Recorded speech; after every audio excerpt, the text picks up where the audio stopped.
Hello, very good afternoon to all the students. Hope so कि आप सब बहुत बढ़िया से होंगे। तो आज हमारा जो टॉपिक है वो है एनाटॉमी।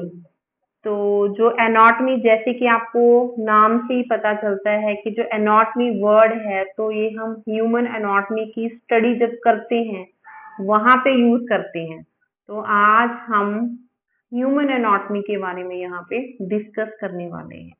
तो सबसे पहले हम जान लेते हैं कि ह्यूमन एनाटॉमी क्या होती है।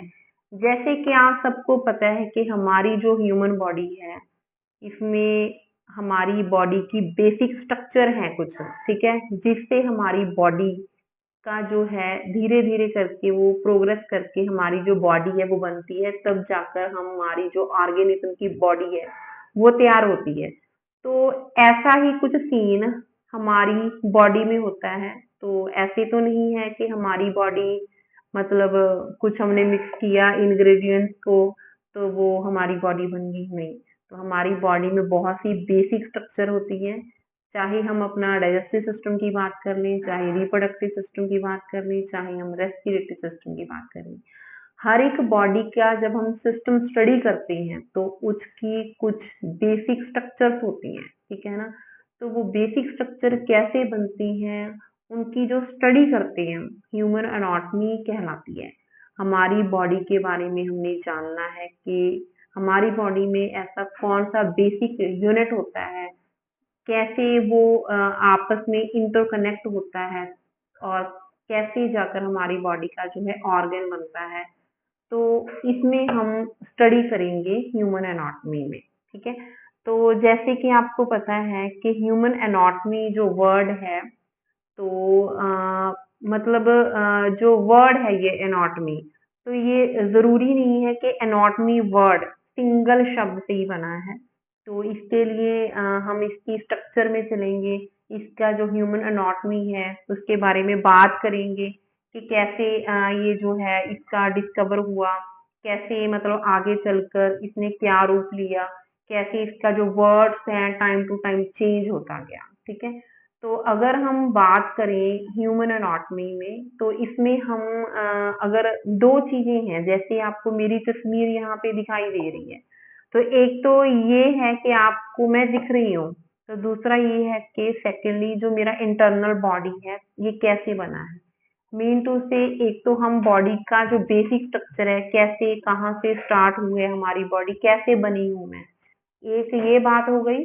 और दूसरी बात ये है कि मुझे बनाने वाला कौन है। तो मेरी बॉडी में बहुत से ऐसे छोटे छोटे पार्ट हैं, सेल्स हैं, टिश्यू हैं, जो आपस में कंबाइन हुई हैं, तो जाकर उन्होंने आगे ऑर्गन्स बनाए हैं। जब ऑर्गन्स बन जाते हैं तो वो आपस में मिलकर ऑर्गेनिज्म को बना देते हैं। तो अगर हम एनाटॉमी की बात करते हैं तो इसमें हम दो बेसिक चीजों को लेकर चलते हैं। First one that is your appearance, look, क्या कैसे दिख रहे हो। मीन टू से आपकी ग्रॉस एनाटॉमी कैसी है, आपकी हिस्टोलॉजी क्या है। हिस्टोलॉजी मीन, हिस्टो जो वर्ड है, हिस्टो का मीन होता है सेल, कि आपको बनाने वाले सेल कैसे हैं, मतलब आपका वो पार्ट जो आपको नहीं दिखाई दे रहा, मतलब जिसकी हम स्ट्रक्चर को माइक्रोस्कोप के अंडर देखते हैं। तो वहां पे हम उसका जो बेसिक स्ट्रक्चर है, बॉडी का यूनिट है, उसकी स्टडी करते हैं।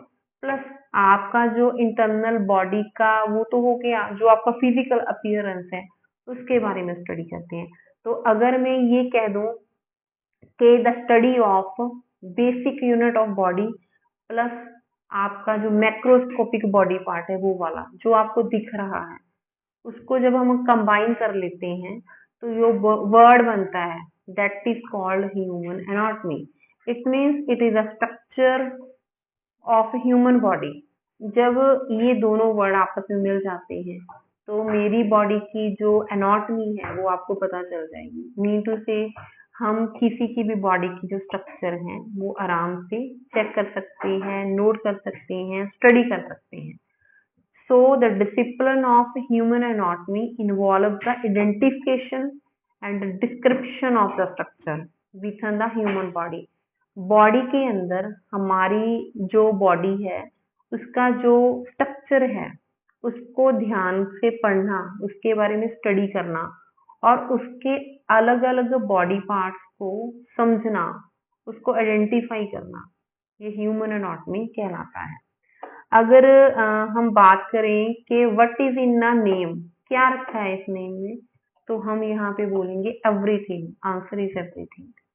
तो ह्यूमन एनाटॉमी में जब हमने ये दोनों चीजों को स्टडी करना है तो सारा जो हमें ज्ञान है वो हमें ह्यूमन एनाटॉमी के यही दो कंसेप्ट में से होने वाला है। तो जैसे कि आपको पता है कि कोई भी वर्ड बनता है, ठीक है, चाहे हम यहाँ पे एनाटॉमी का ही वर्ड ले लेते हैं, ठीक है, कि जो एनाटॉमिकल नेम्स ने, कोई भी नेम हो, चाहे हमारा साइंटिफिक वो किसी प्लांट्स का नेम हो, चाहे एनिमल का नेम हो, चाहे ह्यूमन बींग्स का नेम हो, तो वो दो वर्ड से आता है mainly. First one that is your Latin word and second that is your Greek word, ठीक है।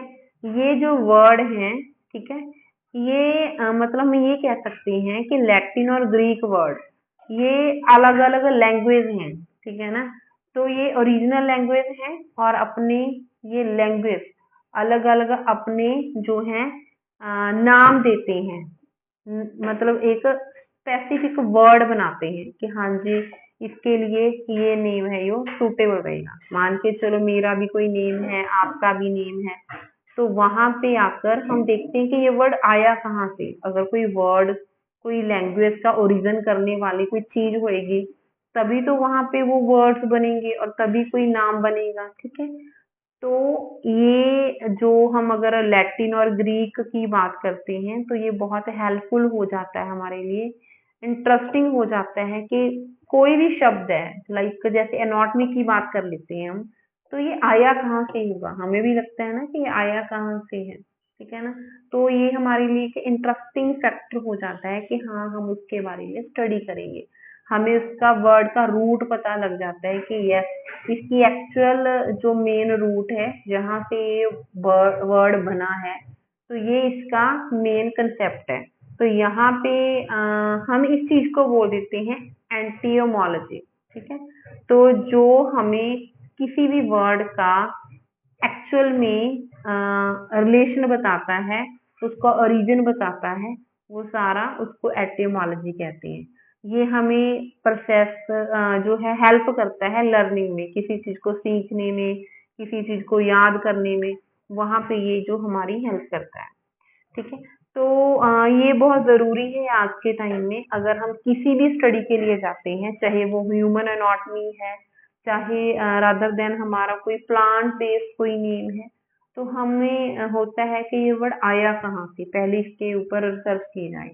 तो लैटिन और जो ग्रीक वर्ड है, तो यहाँ से ही हम ये ओरिजिनल लैंग्वेज है जिससे हमें किसी भी वर्ड का जो है एनाटॉमी या फिर उसका बेसिक लैंग्वेज का कि ये कहाँ से आया, इससे इसका कहाँ से जन्म हुआ है, उसके बारे में पता लगता है, ठीक है। तो जैसे यहाँ पे अभी हम स्टडी कर लेते हैं कि एनाटॉमी वर्ड है, ठीक है, ये ग्रीक लैंग्वेज कंपोज्ड ऑफ एना। देखो जो एनाटॉमी का एना है, ANE, इसका मीनिंग है अप, अपार्ट, दूर, ठीक है। टॉम, टॉम का मतलब है कटिंग, अप और कटिंग, ठीक है। दोनों को जब हमने मिक्स किया तो हमें पता चला कि जो एनाटॉमी है उसका मीनिंग है कटिंग अप और अपार्ट। कटिंग अप अपार्ट कोई ऐसी चीज जिसको हम काट के पता कर सकते हैं, तो ह्यूमन बॉडी है, इसको काट के, ठीक है, उसकी बेसिक स्ट्रक्चर को जो साइंटिस्ट है उन्होंने जाना कि एक्चुअल में बेसिक यूनिट कौन थी, किसने इसको बनाया, कैसे इसका ओरिजिन हुआ, ठीक है। तो अभी हम सारा इसमें वन बाय वन स्टेप में यहाँ पे स्टडी करेंगे।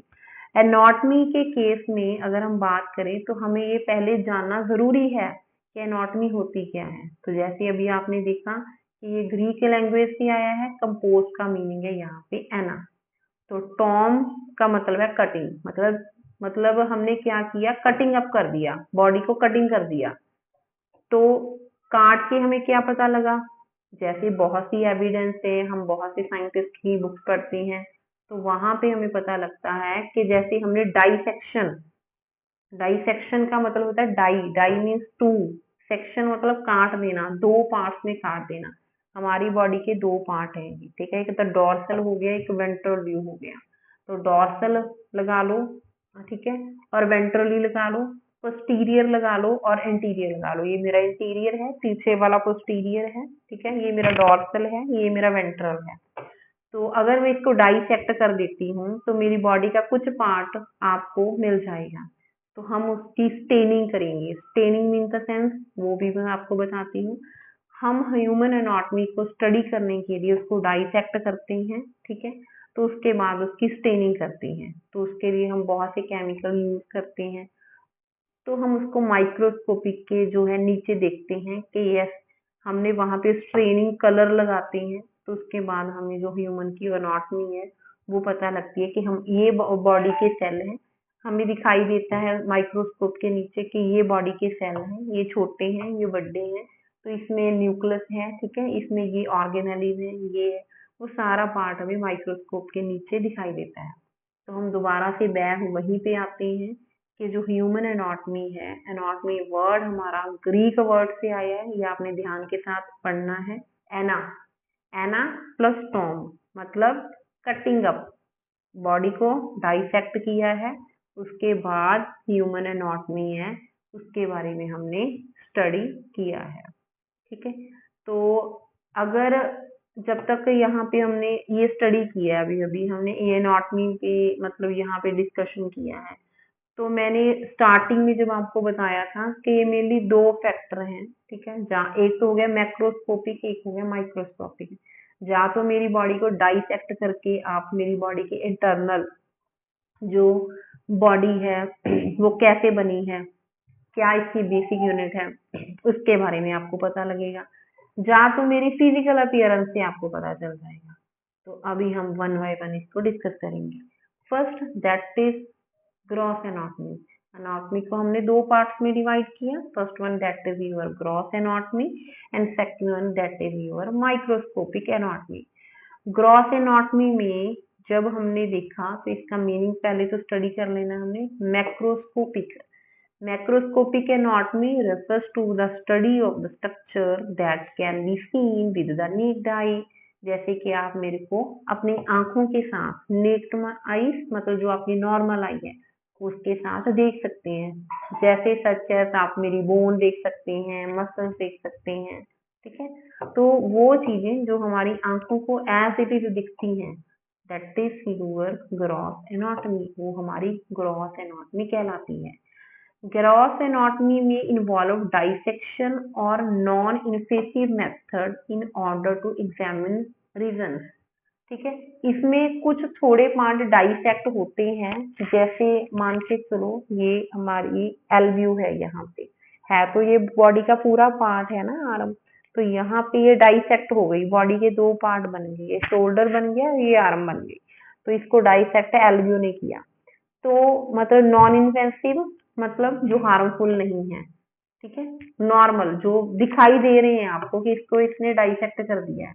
तो उसमें हमें जो है मतलब इनसाइड आंखों के जरिए जो हमें यहाँ पे दिखाई दे रहा है, नीटू से बॉडी को दिखने वाली वो लार्जर स्ट्रक्चर, ठीक है, हमारी बॉडी के वो पार्ट, हमारी बॉडी के वो सिस्टम, उसको जो है हम ग्रॉस एनाटॉमी में रखते हैं, ग्रॉस एनाटॉमी में इसकी स्ट्रक्चर करते हैं। And how they are interconnected, देखो ये आपको यहाँ पे दिखाई दे रहा है कि ये कैसे इंटरकनेक्ट हो रखा है। तो ये है हमारी gross anatomy. Now second that is your microscopic anatomy. Microscopic anatomy जैसे ही मैंने आपको बताया था हिस्टोलॉजी, हिस्टो का मतलब होता है सेल, और सेल क्या होता है, सेल चाहे हम एनिमल की बात कर लें, चाहे ह्यूमन बॉडी की बात कर लें, चाहे प्लांट्स कर लें, तो जो बेसिक यूनिट होता है बॉडी का, लाइफ का, दैट इज योर सेल, ठीक है। सेल जब आपस में कंबाइन करते हैं तो टिश्यू बनता है, ठीक है। तो वो बॉडी के जो हमारी नेक्ड आई है, मतलब हमारी जो नॉर्मल फिजिकल अपीयरेंस है वो इसमें दिखाई नहीं देगी। हमें बॉडी की जो बेसिक स्ट्रक्चर है वो हमारी बॉडी की हिस्टोलॉजी होती है, और उसको हम माइक्रोस्कोप के द्वारा ही है जो हासिल कर सकते हैं। तो माइक्रोस्कोपिक एनाटॉमी में हम क्या कर सकते हैं it is a study of tissue that are too small, ये बहुत स्मॉल होती है, to be seen with the naked eye, जिसको हम नेक्ड आई के साथ नहीं देख सकते। So for this it requires use of various types of microscopics, तो इसके लिए हम माइक्रोस्कोप यूज करते हैं अलग अलग कंपनी के, ठीक है। ये जो माइक्रोस्कोपी है यही कॉमनली यूज होती है हमारी बॉडी के जो सेल हैं, टिश्यूज हैं, इनको देखने के लिए, ठीक है। तो इसको हम बोलते हैं यहाँ पे माइक्रोस्कोपिक एनाटॉमी। होप सो कि आपको ये चीजें एनाटॉमी क्या होती हैं, ठीक है, इसकी बेसिक स्ट्रक्चर क्या है, ठीक है, ये इसके टाइप्स क्या हैं, ये ध्यान के बारे में आपको पता लग चुका होगा यहाँ पे, ठीक है। तो ये जो है इसमें हम मेनली बेसिक स्ट्रक्चर ही स्टडी करेंगे, जैसे सेल हो गया, टिश्यूज हो गया, जब टिश्यू आपस में मिल जाते हैं ऑर्गेनेल्स बन जाते हैं। तो यहाँ पे अब बात आती है डाइसेक्शन की, तो इट मीन्स बॉडी को काटना पड़ेगा, इट मीन्स बॉडी को डाइसेक्ट करना पड़ेगा। तो यहाँ पे बॉडी के जो हमारे वेरी स्मॉल पार्ट हैं, सेल हैं, ठीक है, उसको स्ट्रेन किया जाता है, और स्ट्रेनिंग के दौरान ही हमें बॉडी के वो जो सेल है उनकी स्ट्रक्चर के बारे में पता लगता है, हम उसको एग्जामिन करते हैं। तो अभी हम बात कर लेते हैं सेक्शनिंग। सेक्शनिंग जो वर्ड है ये मेनली हम जो हमारा एनाटॉमी होता है उसकी जो माइक्रोस्कोपिक स्टडी करते हैं उसमें हम ये सेक्शनिंग जो है वर्ड यूज करते हैं। Sectioning and straining tissue is how the histological slide we will examine are prepared, जो हमने एग्जामिन करनी है, हमने नोट डाउन करनी है, हमने देखनी है, सेल देखनी है, ये कैसी हैं दिखने में। तो इसके लिए हमें एक मेथड के द्वारा जो गुजरना रहता है, एक मेथड होता है पर्टिकुलर, अगर हमने किसी बॉडी पार्ट को देखना है माइक्रोस्कोप के अंडर, तो इसका एक जो है प्रॉपर एक सिस्टम होता है, ठीक है। तो जो हमारी बॉडी का जो टिश्यू पार्ट है, जैसे ये फिंगर लगा लो, अगर हम इसको देखते हैं बहुत ध्यान के साथ तो इसमें बहुत से टिश्यू हैं, बहुत से सेल्स हैं। अगर हम इसका वन पार्ट स्ट्रेन करते हैं, सेक्शन काट कर इसका स्ट्रेनिंग करते हैं इसके, तो इसके लिए हमें बहुत से प्रिजर्वेटिव यूज करने पड़ते हैं जब हमने इसको स्ट्रेन करना है, ठीक है। बहुत से एजेंट यूज करने पड़ते हैं, रिएजेंट होते हैं, ठीक है। तो जो सेक्शन को काटने में हेल्प करेंगे पहले तो फर्स्ट ऑफ ऑल, उसके बाद अगर काट भी लेते हैं तो उसकी बहुत थिन लेयर हमें जो है उठानी पड़ेगी। सेक्शन को काट भी लिया तो उसकी बहुत थिन लेयर हमें जो है चाहिए स्टेनिंग के दौरान। अगर स्टेनिंग करेंगे तो फिर माइक्रोस्कोप के नीचे हमें जो है बेटर जो है उसका सेल का स्ट्रक्चर है वो दिखाई देगा। बहुत थिन स्लाइसेस हमें जो है सेक्शन की वो काटनी पड़ेंगी। उसके बाद हमारे जैसे केमिकल रिएजेंट हो गए, ठीक है, जैसे हिमेटोजाइलिन, जो हिमेटोजाइलिन है, ठीक है, और इओसिन हो गया, ये वाले जो है केमिकल हमें रिएजेंट है वो यूज करने रहेंगे, ठीक है। उसको हम जो है एक छोटी, एक तो हमारी सिंपल वाली जो होती है हम यूज कर सकते हैं उसके लिए स्लाइड, बट इसमें एक माइक्रो बहुत टिनी जो है ग्लास की स्लाइड होती है, और जो नॉर्मल स्लाइड होती है उसके ऊपर जो है छोटे वाली स्लाइड हम रखते हैं, उसके बीच में हम जो है हमारा स्टेनिंग टिश्यू रखते हैं, उसके ऊपर केमिकल डालते हैं, ठीक है। जब थोड़ा बहुत वो उसको कंज्यूम कर लेता है, एब्जॉर्ब कर लेता है, उसके बाद जो है हमें प्रॉपर रिजल्ट है जो वो अगर हम माइक्रोस्कोप के अंडर देखते हैं तो वहां पे दिखता है। तो वहां पे हम हिमेटोजाइलिन और इओसिन ये वाले जो केमिकल हैं वो मेनली कॉमनली यूज करते हैं। एक तो ये इनका जो विजुअल कंट्रास्ट है वो दिखने में सही रहता है, ठीक है, रेड सा होता है, वो रेड कलर में होता है मेनली, तो हमें वो प्रॉपर दिखाई देता है। Various strains generate different colour, ये नहीं है जरूरी कि हमने यही कलर यूज करने हैं, हमने हिमेटोजाइलिन इओसिन यूज करने हैं, तो बहुत से और भी केमिकल हैं जो हमें मतलब हेल्प करती हैं जिससे हमें प्रॉपर जो है कोई भी टिश्यू है वो दिख जाए, ठीक है। और ये मेनली डिपेंड करता है कि हम टिश्यू कौन सा लेते हैं, ठीक है, लिपिड है, कोई प्रोटीन है, कोई एसिडिक है, ठीक है, अलग अलग डाइज भी यूज कर सकते हैं। जो हमने टिश्यू देखना है वो कैसा है, कौन सा है, ये चीज देखते हैं। तो इजीली हम जो है माइक्रोस्कोप के अंडर इसको डिस्टिंग्विश कर लेते हैं। तो अभी आ जाते हैं हम जनरल इंफॉर्मेशन पे। दोबारा से वही सेम चीज है कि जो एनाटॉमी है, ठीक है, किसी भी वर्ड को डिस्क्राइब करने से पहले उसकी रूट को पकड़ना बहुत जरूरी है। तो हमने पढ़ा था कि ये जो हमारा वर्ड है एनाटॉमी, ठीक है, एना प्लस टॉमी के वर्ड से बना था, ठीक है। बट जरूरी है कि कोई भी वर्ड हो, बहुत से वर्ड हैं यहाँ पे, ठीक है, तो जो मैच भी करते हैं आपस में, ठीक है, it becomes crucial to keep up the enormous vocabulary content in this course.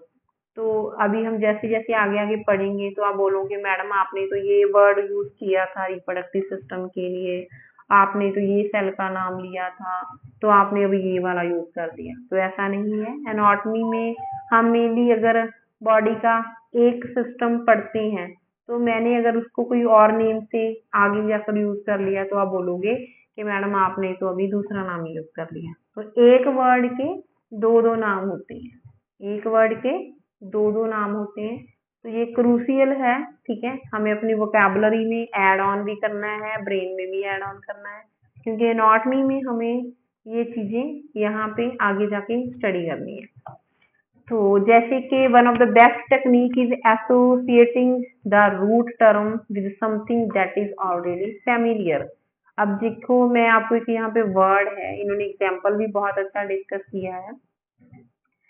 Prefix hypo means below or under, and the term chondro is associated with the cartilage, a body, a part of the ribs are made of cartilage।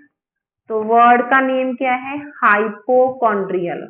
हाइपोकॉन्ड्रियल, hypo का means क्या है? Below, मतलब नीचे। Chondro का meaning क्या है? Cartilage. Cartilage क्या होती है? एक तरीके की बोन्स होती है ये, ठीक है। Refer to anatomical region of the body under the ribs. ये हाइपोकॉन्ड्रियल पार्ट क्या हो गया कि बॉडी में रिब्स के नीचे वाला part. Hypo means below, chondral means cartilage, a part of ribs. Ribs में हमारी बॉडी में जो है, जो कार्टिलेज है वहां वाला वो part. Hypochondriac, someone who frequently believes they are ill, will often wave their hand around their tummy and declare they are not feeling well। हम मेनली बोल देते हैं मेरे स्टमक में पेन हो रहा है यहाँ पे, ठीक है, तो वो हाइपोकॉन्ड्रियल की सिचुएशन बोल देते हैं कि ये बीमार है, जबकि उसका नाम ही हाइपोकॉन्ड्रियल है। अगर उसकी बीमारी का नेम भी लगाएंगे हम तो हाइपोकॉन्ड्रियल के नेम से ही लगाएंगे, ठीक है। एक्चुअल में तो वो बॉडी का पार्ट है, बट यहाँ पे देखो उन्होंने बोल दिया ना कि फ्रिक्वेंटली जब हम इल होते हैं, जब बीमार होते हैं, जब टमी में हमारी कोई प्रॉब्लम होती है तब हम बोल देते हैं हाइपोकॉन्ड्रियल की प्रॉब्लम है, जबकि वो हमारी बॉडी का वो वाला पार्ट है। मतलब उस बीमारी को उसी नाम से बोल दिया हमने, ठीक है। ठीक है, होप सो कि आपको ये चीजें क्लियर होगी, ठीक है। तो यहाँ पे एनाटॉमी में हमने ये चीजें ही स्टडी करनी है, ठीक है।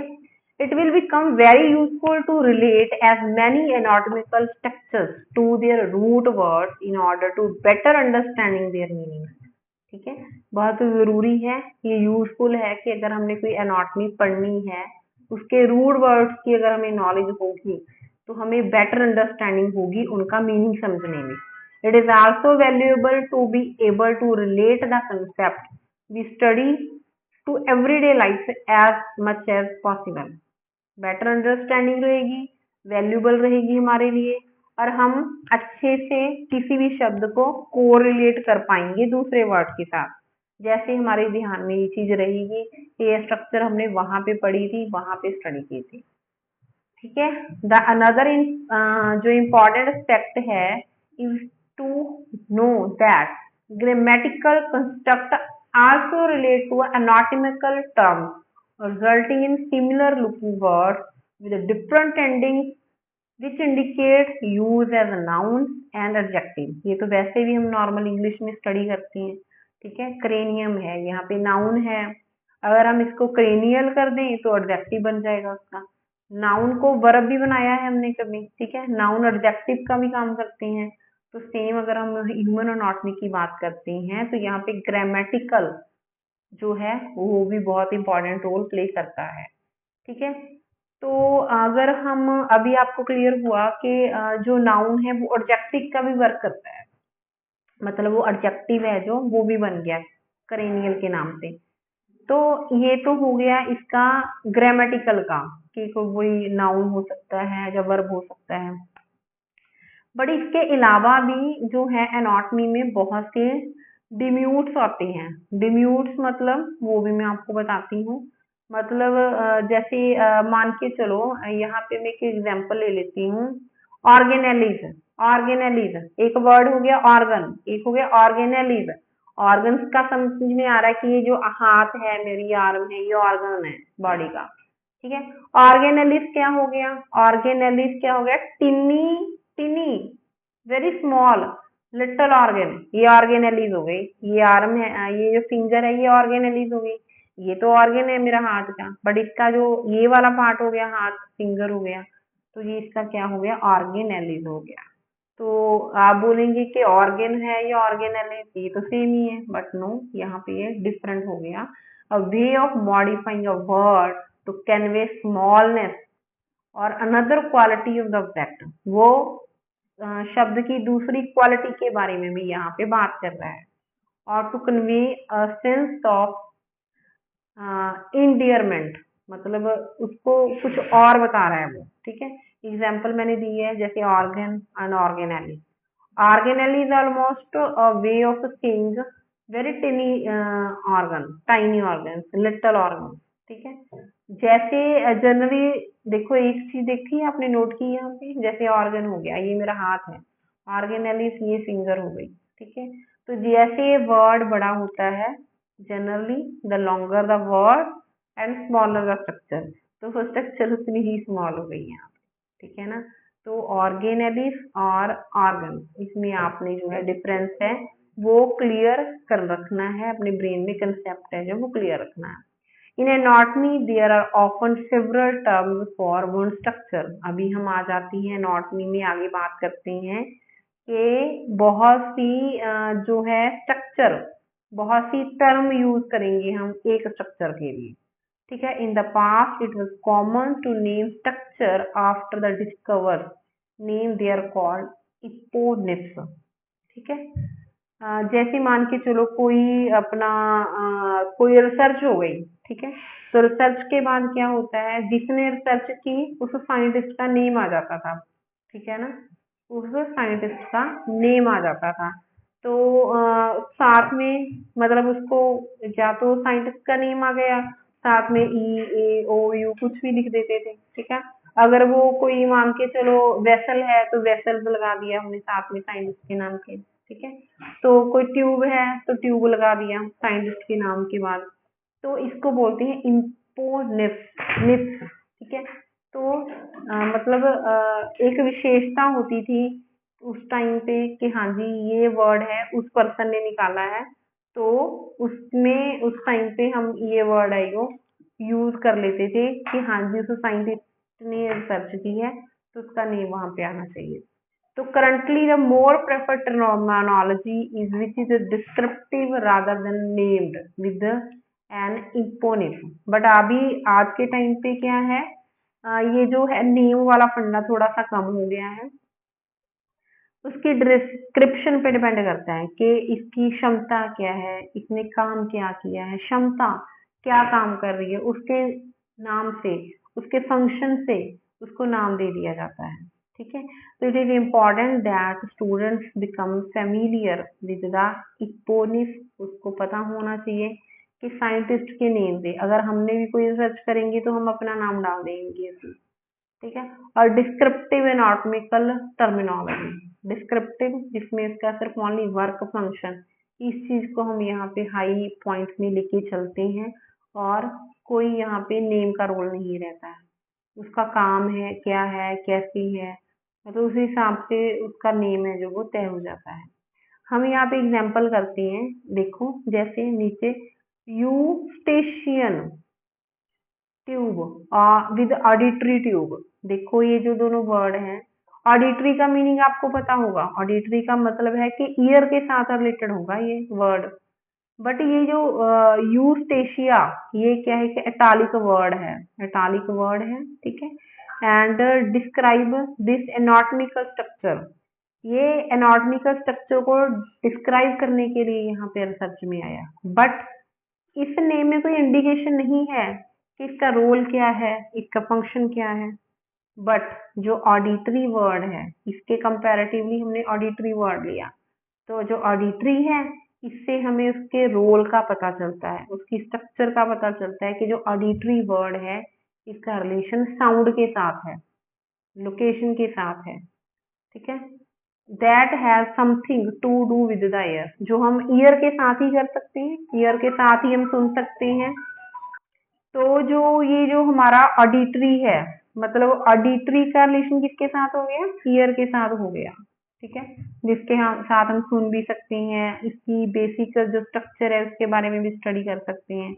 तो वर्ड तो मतलब ऑडिटरी है था, ठीक है। अगर हम सोचें वर्ड तो यूस्टेशियन भी था, ठीक है, बट उससे हमें उनके रोल का फंक्शन का कुछ भी क्लियर नहीं हो रहा था। तो यहाँ पे अगर हम बात करें कि एनाटॉमी में एक वर्ड तो रहेगा, बट उसके साथ उसका कंपेरेटिवली दूसरा वर्ड आएगा, इसीलिए हमने ये दोनों वर्ड हैं उसको ध्यान के साथ स्टडी करना है, और हमारी जो वोकैबुलरी है वो इंक्रीज होएगी, ठीक है। बहुत सी ऐसी एग्जांपल है, मैं आपको वन बाय वन यहाँ पे स्टडी करवाती हूँ। देखो फॉर एग्जांपल, देखो ये है Achilles tendon, calcaneal tendon of the heel, ठीक है। टेंडन तो हमें वर्ड पता लगते हैं कि ये नर्व है कोई, ठीक है, बट उस साइंटिस्ट ने अपना नेम जोड़ दिया, देखो पहले, ठीक है। Calcaneal tendon of the heel actual में है क्या था, ये दूसरा ये टेंडन हो गया, इसका दूसरा नेम कैल्केनियल टेंडन था। बाउमैन कैप्सूल साइंटिस्ट के नेम से आ गया, बट अगर मैं इसको ग्लोमेरुलर कैप्सूल के नाम से देखूं तो मुझे ध्यान में आ जाएगा, क्योंकि जब हम नेफ्रॉन की स्ट्रक्चर पढ़ते हैं किडनी में, किडनी है जो हमारी बॉडी की, ह्यूमन बॉडी की, उसमें नेफ्रॉन्स होते हैं, आपको पता है, बहुत बेसिक यूनिट है हमारी किडनी की है, जिसके थ्रू ही हमारी बॉडी का एक्सक्रीटरी सिस्टम है वो वर्क करता है, ठीक है। तो उसमें जो है ग्लोमेरुलर कैप्सूल होते हैं वहां पे, ठीक है, नेफ्रॉन के अंदर। बट साइंटिस्ट जिसने रिसर्च की थी उसने अपना नाम दे दिया बाउमैन कैप्सूल, राइट। आगे थर्ड चलते हैं, कॉपर्स ग्लैंड। कॉपर्स ग्लैंड है जो, ये मेल रिप्रोडक्टिव सिस्टम है जो हमारा, जब हम रिप्रोडक्टिव सिस्टम पढ़ते हैं, ठीक है, मेल में हम पढ़ते हैं टेस्टिस वगैरह, जो ग्लैंड्स वहां पे दिखाई दी, ठीक है। बल्बो यूरेथ्रल ग्लैंड, मतलब यूरेथ्रा के पास जो ग्लैंड थी, जिस साइंटिस्ट ने उस पर रिसर्च किया था उसको कॉपर ग्लैंड के नेम से यहाँ पे मेंशन कर दिया उसको। फलोपियन ट्यूब्स हैं ये जो फीमेल रिप्रोडक्टिव बॉडी का पार्ट है, इसको यूट्रस की ट्यूब्स भी बोल सकते हैं कि ये यूट्रन ट्यूब्स हैं, बट यहाँ पे उन्होंने नाम दे दिया फैलोपियन ट्यूब्स। ग्रेफियन फॉलिकल्स क्या होते हैं, ग्रेफियन फॉलिकल्स मेच्योर एग होता है हमारी बॉडी का, ठीक है, जो आगे चल के हमारे प्रेगनेंसी में हेल्प करता है। बट ग्रेफियन फॉलिकल उसका नेम दे दिया, उस साइंटिस्ट ने मतलब इसको ग्रेफियन फॉलिकल कर दिया, जबकि हम इसको मैच्योर गैमीट भी बोल सकते थे। आगे नेक्स्ट देखो, कफर सेल हो गया, मैक्रोफेग्स ऑफ द लीवर। लीवर में ये कफर सेल्स होते हैं जो एक दुश्मन को नष्ट का काम करते हैं। तो मैक्रोफेगस तो नहीं बोला, जिसे साइंटिस्ट ने इसको रिसर्च किया तो उसने उसको कफर सेल के नाम से नाम दे दिया। और आइलेट्स ऑफ लैंगरहैंस, इसमें सेम, ये हमारी बॉडी के जो पैंक्रियाज हैं उसमें जो छोटे छोटे सेल होते हैं, ये लैंगरहैंस ने रिसर्च में किया तो उन्होंने अपना नाम दे दिया। मिजनर कॉप्सूल हो गई, ठीक है, ये बॉडी के नीचे हमारी जो डर्मिस होती है, स्किन होती है, वहां पे छोटे छोटे सेल होते हैं। नीजल बॉडीज हो गई, ये नर्व सेल्स में होते हैं। स्फिंक्टर ऑफ बॉडीज, ठीक है, ये भी हमारा पैंक्रियाटिक जो हमारा डिजेस्टिव बॉडी है उसमें इसका रोल है, ठीक है। एंड नोड ऑफ रणवीर, ये भी बहुत न्यूरॉन्स में जैसे हम पढ़ते हैं, माइलिन शीथ पढ़ते हैं, हमारी बॉडी है जैसे हमारे थाइज वगैरह हो गए, न्यूरॉन्स, इनका बॉडी का पार्ट पढ़ते हैं, वहां पे ये जो है ये साइंटिस्ट ने सर्च किया था। और कैनाल ऑफ सेक्लेनम, यहाँ पे हमारी बॉडी का जैसे आई बॉल होता है, जैसे एक्वस ह्यूमर बॉडी के आईज के दो पार्ट होते हैं ना, जो एक तो हमें दिखाई दे रहा है, एक तो ब्लैक वाला एक व्हाइट वाला, तो वहां पे जिसे साइंटिस्ट ने इसकी सर्च की थी उन्होंने अपना नाम दे दिया।